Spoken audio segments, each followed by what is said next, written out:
Rabbi shrah li sadri wa yassir li amri wahlul 'uqdatam min lisani yafqahu qawli. Rabbi zidni ilman warzuqni fahman. Oke, masih tentang qada dan qadar.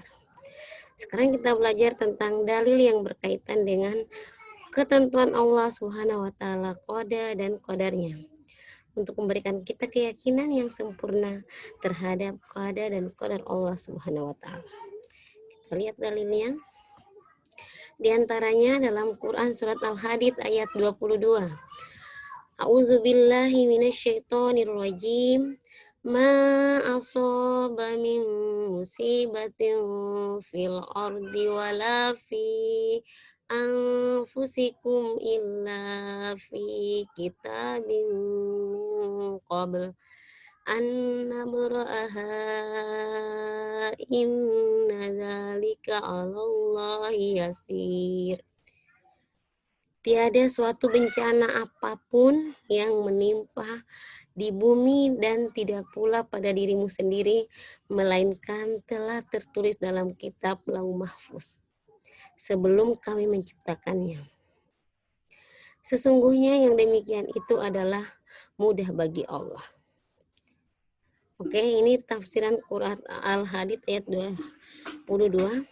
Bahwa tiada bencana yang menimpa manusia di bumi seperti kekeringan, kebanjiran, dan lainnya, dan tidak ada bencana yang menimpa pada diri mereka, melainkan hal itu telah ditetapkan di dalam Lauhul Mahfuz sebelum kami menciptakan makhluk.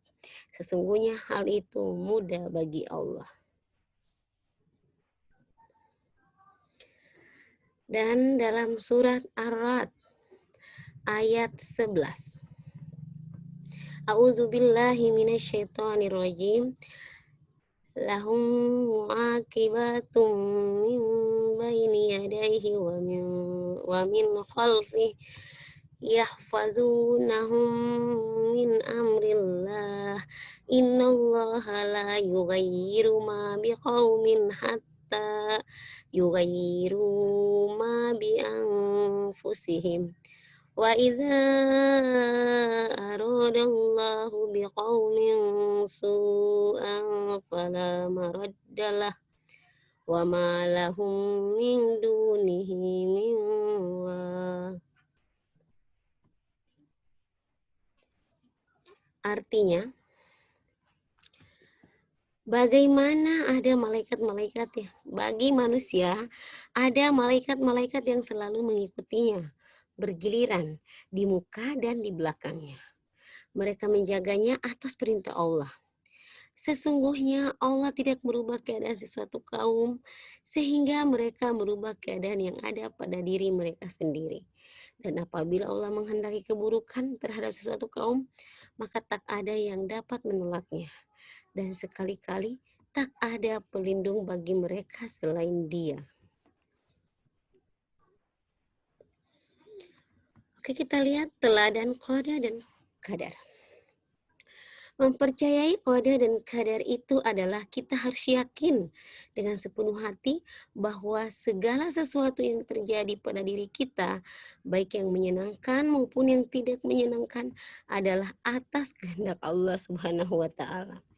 Sebagai orang yang beriman, kita harus rela menerima segala ketentuan Allah Subhanahu wa taala atas diri kita.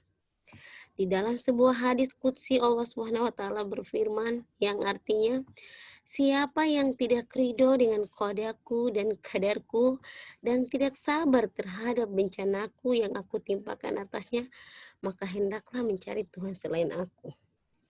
Ayo, siapa yang mau mencari Tuhan yang lain selain Allah? Auzubillah ya. Semoga kita terlindung dari itu semua. Hikmah beriman kepada qada dan qadar. Yang pertama, melatih diri untuk banyak bersyukur dan bersabar. Orang beriman pasti ketika mendapat keberuntungan, kebahagiaan, dan kenikmatan akan bersyukur kepada Allah. Begitu juga sebaliknya, ketika mendapat suatu musibah atau bencana, maka bersabar. Yang kedua, terhindar dari sifat sombong dan putus asa. Yang ketiga, mampu optimis dan giat bekerja. Yang keempat, menenangkan jiwa.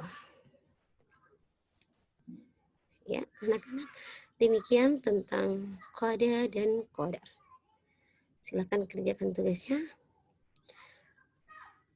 Kita baca doa kafaratul majelis. Subhanaka Allahumma wa bihamdik asyhadu an la ilaha illa anta astaghfiruka wa atubu ilaik.